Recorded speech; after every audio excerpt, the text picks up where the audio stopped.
Assalamu alaikum wa rahmatullah wa barakatuh. Installe-toi confortablement. Je m'apprête à te raconter une histoire qui restera à jamais gravée dans ta mémoire. Cette histoire, tu la connais peut-être. C'est l'histoire du prophète Ibrahim alayhi salam. Mais aujourd'hui, je vais te révéler un secret qui marquera à l'encre indélébile cette histoire dans ton cœur. Es-tu prêt? Je commence. C'est au cœur de la ville de Babylone, dans un pays qu'on appelle aujourd'hui Irak, qu'Ibrahim alayhi salam vit le jour. Depuis son plus jeune âge, il était foncièrement opposé aux pratiques impies de son peuple. En effet, il vouait à Allah l'adoration exclusive sans jamais rien lui associer, alors que son peuple, lui, adorait des statues faites de terre, d'argile ou encore vénérait les étoiles. Très tôt, il prêche l'unicité d'Allah en commençant par son père, qui était lui-même un homme connu pour façonner les idoles de ses mains. Avec la plus grande douceur et une immense tendresse, il appela son père à délaisser l'adoration du diable, Satan, qui a désobéi à Ar-Rahman. En réponse aux paroles de bienveillance de son fils, il lui pesta des mots durs et menaçants. « Ibrahim, si tu continues, je te lapiderai. Hors de ma vue !» Ibrahim alayhi salam al-Khalil, surnommé l'ami intime d'Allah, quant à lui, prenait soin de garder le ton le plus doux associé aux mots les plus apaisants à l'égard de son père. « Que la paix soit sur toi, mon cher père. Je vais implorer le pardon d'Allah pour toi, répondait-il. Malgré son jeune âge, l'esprit plein de sagesse, il interpella et tenta à plusieurs reprises d'éveiller en vain la conscience de son peuple. Exaspéré par cette idolâtrie injuste et insensée, il se rendit un jour au sanctuaire qui abritait les statues.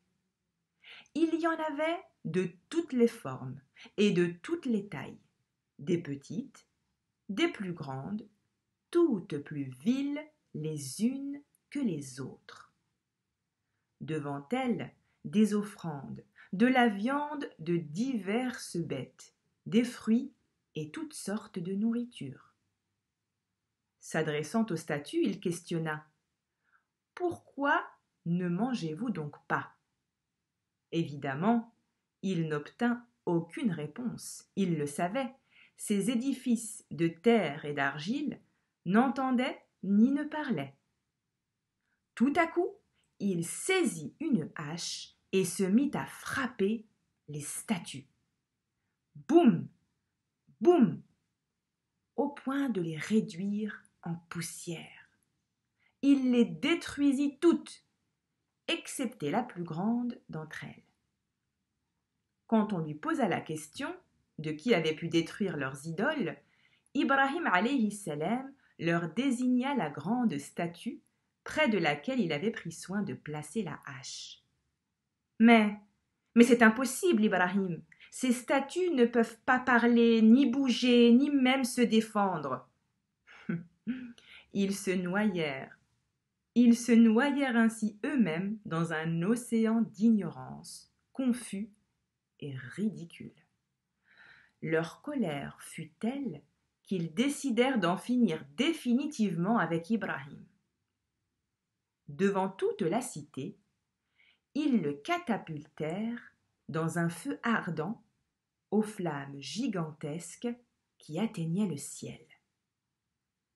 Ibrahim alayhi salam avait une foi inébranlable.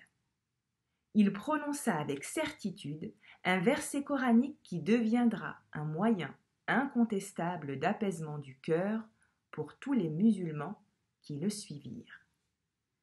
Hasbi Allahu wa ni'mal wakil, ce qui signifie Allah me suffit, il est le meilleur garant. Et le miracle se produisit. Devant les yeux médusés de l'assistance, Ibrahim alayhi salam ressortit indemne, libéré de ses liens pourtant solidement bien serrés, sans la moindre brûlure ni égratignure. Subhanallah.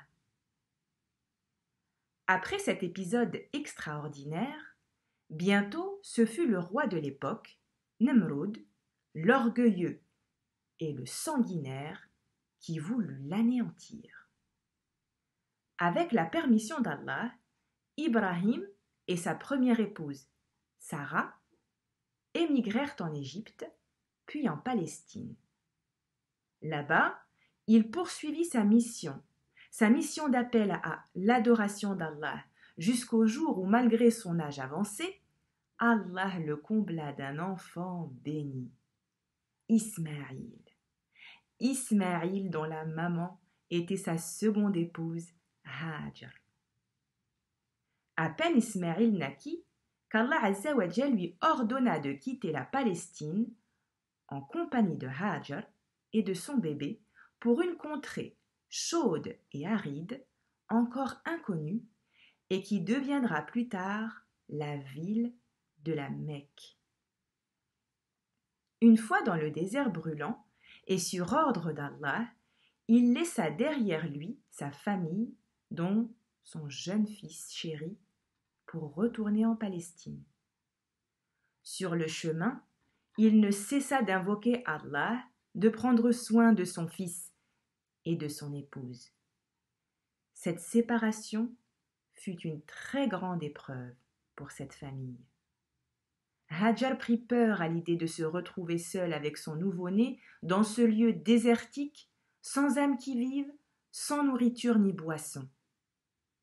Gardant tout de même espoir, elle fit à plusieurs reprises les va-et-vient entre deux monts, appelés Safa et Marwa, pour chercher à boire et à manger. Les invocations d'Ibrahim furent exaucées. Alhamdulillah. C'est au pied d'Ismaïl que soudain jaillit de sous la terre sèche une source miraculeuse, la plus pure et la plus bénie des eaux, qui porte le nom de Zamzam. Peu à peu, des Arabes de la région élurent domicile près de cette source sacrée. Mais une épreuve bien plus difficile attendait Ibrahim alayhi salam. En effet, il se vit en songe sacrifiant son bien-aimé fils Ismaïl. Depuis que ce dernier avait grandi, il s'amusait et jouait comme un père et son fils le font. Sacrifier son fils voulait bien dire mettre fin à tous leurs moments de complicité et de bonheur, à jamais. Mais les rêves des prophètes sont de véritables révélations émanant de notre Seigneur, le sage. Ibrahim devait obéir à Allah. Au fond de lui, il savait qu'Allah ne voulait pour lui que la facilité. Contre toute attente, lorsqu'il fit part à son fils de l'ordre d'Allah, qui consistait à lui ôter la vie, ce dernier eut un comportement exceptionnel. À l'instar de son père, Ismaïl était un dévot. Même s'il n'était encore qu'un enfant, il fit preuve de détermination et encouragea son papa en lui promettant de faire partie des patients. Mais Allah n'est-il pas le plus doux, El-Wadoud?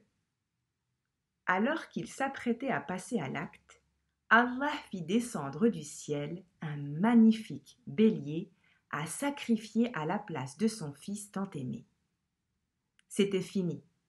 Ibrahim alayhi salam avait réussi son test et par miséricorde, Allah épargna son fils Ismaïl. Quel dénouement heureux pour ce père et ce fils qui débordaient d'amour l'un pour l'autre. De longues années passèrent après cet événement mémorable. Ismaïl était désormais un homme fort et robuste. Ibrahim vint alors à lui faire une annonce qui marquera à jamais le cours de l'histoire de l'humanité. Construire celle qu'on appelle encore aujourd'hui, même après plusieurs millénaires, la Kaaba. C'était un commandement d'Allah Azza wa Jal, un plan qu'il avait parfaitement établi visant à réunir les croyants autour du 5e pilier de l'islam, le pèlerinage. Pierre après pierre, l'édifice de la plus majestueuse demeure fut presque achevé. Il ne manquait plus qu'une pierre à disposer dans un angle de la bâtisse afin de la finaliser. C'est alors qu'avec la permission d'Allah, Jibril alayhi salam fit don à Ibrahim d'une pierre magnifique, tout droit venue du paradis. Elle était blanche comme le lait, mais au fil du temps, elle noircit à cause des péchés des humains.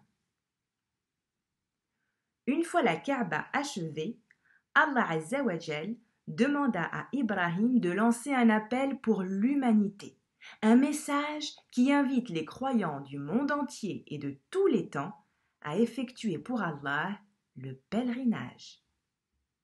Ibrahim alayhi salam grimpa sur une montagne et fit cet appel solennel. Et par sa grâce et sa miséricorde, Allah Azza wa Jal fit en sorte que cet appel résonne dans le monde entier, des cieux à la terre. Et aujourd'hui encore, se déplacent des 4 coins du monde des millions de musulmans pour répondre à cet appel historique en répétant tout au long de leur voyage Labbaik Allahumma labbaik, labbaik la sharika laka labbaik, innal hamda wa ni'mata laka wal mulk, la sharika lak. Aujourd'hui encore, ces pèlerins effectuent 7 tours autour de la Kaaba, marchent sur les pas de Hajar, entre les monts Safa et Marwa. Lorsqu'ils lapident les stèles ou qu'ils sacrifient une bête, ils commémorent et se remémorent les gestes d'Ibrahim al-Khalil alayhi salam. À sa mort, Allah Azza wa Jal l'a élevé et établi près de Beit el-Ma'mour. Cet endroit céleste positionné au-dessus de la Kaaba où chaque jour 70 000 anges y accomplissent le tawaf et n'y reviennent plus ensuite. D'autres anges prennent alors leur place, puis d'autres encore. Et il en sera ainsi jusqu'à la fin des temps. De plus, Ibrahim al-Khalil alayhi salam y accueille chaque enfant qui meurt et dont les parents patientent devant cette douloureuse épreuve. Il les accueille et prend soin d'eux jusqu'au moment de l'heure suprême. Rabbi ij'alni muqima as-salati wa min dhurriyyati Rabbana wa taqabbal du'a'i Rabbana ighfir li wa li walidayya wa lil mu'minina yawma yaqumul hisab. Quelle belle invocation il a fait en notre faveur. Cette invocation que nous pouvons apprendre afin de demander à notre tour à Allah de nous aider dans l'accomplissement assidu de la prière pour nous, ainsi que notre descendance, mais aussi le pardon pour nous, nos parents et tous les croyants. Quel bel héritage! Et si tu l'as répété avec moi? Prêt? Rabbi ij'alni مقيم الصلاة ومن ذريتي ربنا وتقبل دعائي ربنا اغفر لي ولوالدي وللمؤمنين يوم يقوم الحساب. يوم يقوم الحساب. C'est parfait. Amin. Ya Rabb al-Alamin.